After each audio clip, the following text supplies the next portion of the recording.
What's happening, everyone? Welcome to another episode in this Impreza series. If you watched my last video, you know I spent most of my time working on the interior, trying to get it finished up, and it's looking really good right now. I've spent the last couple of days off camera just putting the final touches, like these race car door straps into the interior. So I think we're pretty much wrapped up in here, and I want to move on to some of the other projects. Now, we know we still have to do the exterior. There's lots of body work and eventual wrap that needs to get done. But before I do that, I want to address the suspension. Now, when this car left Grimspeed about a month ago, it was sort of haphazardly thrown together just to get it out of there. So I don't know what's tight, what parts aren't installed quite yet. So I've been rummaging, trying to collect all that up, and I'm going to start by assessing the situation. So let's see what we have to put on the car and what the plan is for today. All right, here's the quick list I came up with for things to work on today. First and foremost, I want to get under the car and make sure everything is tight. There's been a number of hands that have worked on this, and just want to make sure no nuts and bolts were overlooked for safety reasons, obviously. And then some parts to install. I've got strut spacers. Originally, I was going to go with full Forester suspension, which is more suited for like an overland build. It's going to raise the car by about 2.5 or 3 inches, which was a little bit too high for my ultimate goal. So I'm going to do inch strut spacers all around. Now, while I'm back there, I'm going to do the rear strut bar as well, and then put on wheels. If you were keeping up with the series on the Grimspeed page, you know which wheels I'm talking about. If not, it's going to be a little bit more of a reveal for you. It's my version of a budget rally wheel, essentially. And then mud flaps. I know it's kind of an exterior thing, but it goes along with the wheels. So I think I'm going to get started on that, and we'll see how far we get today.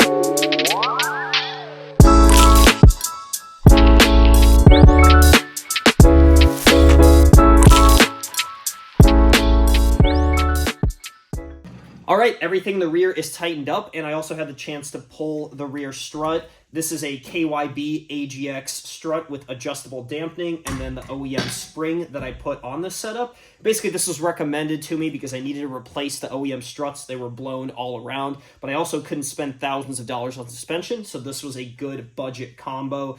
Some of the people that I know that have GC Imprezas like this and do similar racing told me that these are kind of the best bang for your buck, about $150 a piece, so a pretty cheap combo.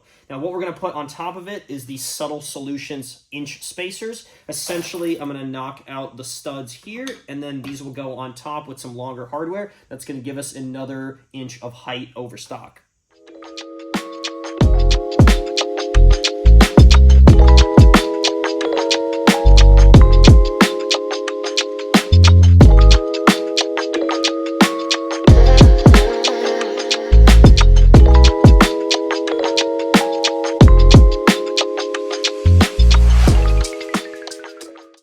Well, that was pretty easy. I've got everything back in the car right now, and you may or may not be able to tell on camera, but the whole assembly is an inch lower thanks to those spacers, which are going to be right there. Now, I'm going to get to the other 3 struts, and then eventually by the end of the episode, I'd like to throw the wheels and tires on, get the car off the jack stand so we can see what it looks like. Now, front end's going to be a little deceiving since there's no engine, so it's going to be taller, but the rear should be pretty representative of the final product. And overall, the car is going to be both wider because of the over fenders and the wheel spacers, and taller thanks to the Subtle Solution spacers.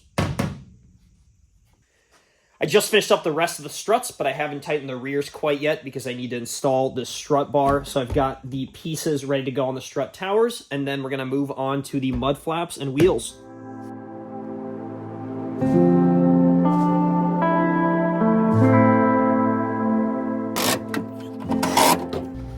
Keeping up with the DIY and budget theme of this car, I decided to go with the Rally Armor Universal mud flaps. These are the cheapest ones. They don't come pre-drilled for a specific chassis, and there's no hardware or anything included, but it gives me the opportunity to play around with where I'm going to mount these. I can go a little lower or higher.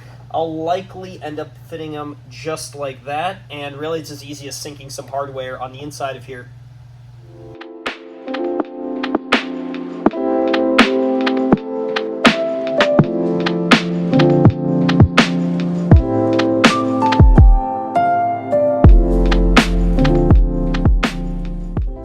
there you have it, the final result. It was super easy to install. All I had to do was drill a couple of holes and then insert these threaded clips in.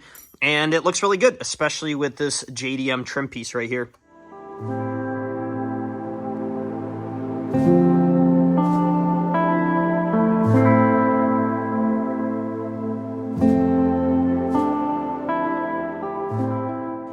I just got the last mud flap on the car, so that little project is done. The last thing I want to do today is get these wheels on and then get the car on the ground.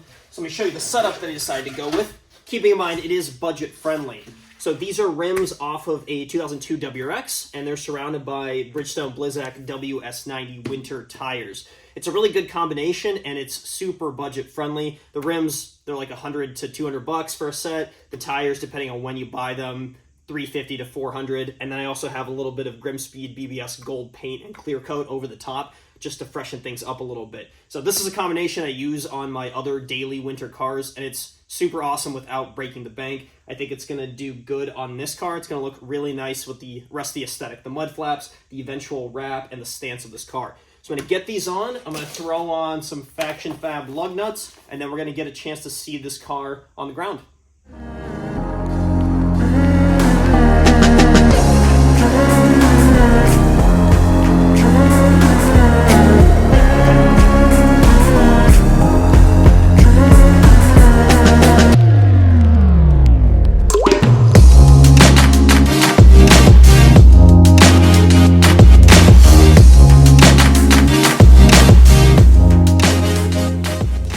I was able to get the car on the ground and take a look at its stance now, and I gotta say, I'm super happy with where it's sitting. Originally, I was going to do all Forester suspension, which would have put me a couple inches higher, and I'm glad I didn't do that, because I would have had better clearance, but not the best handling characteristics. In this case, I gained an inch of height and an inch of width, and then along with the KYB struts and all the modifications I did underneath, we should have a really well-handling car. And since I'm going to be playing around with this thing in the snow and then maybe doing some rallycross in the spring and summer, it does have to be balanced between clearance and handling. So now that the suspension side of things is settled, we got to move on to making this car go. Right now, the engine's in pieces. When I got it back from Grimspeed, the heads are off, everything else is off, but it's ready to come together. So my next couple of episodes are going to be focused on reassembly and then getting it back in the car, and hopefully we can get it started pretty soon, maybe in the next couple of weeks. So thank you for tuning into this episode. If you're not subscribed, please subscribe to the page, like this video, share it around. That would be a huge favor for me. Thank you very much for enjoying this one, and I'll see you in the next video.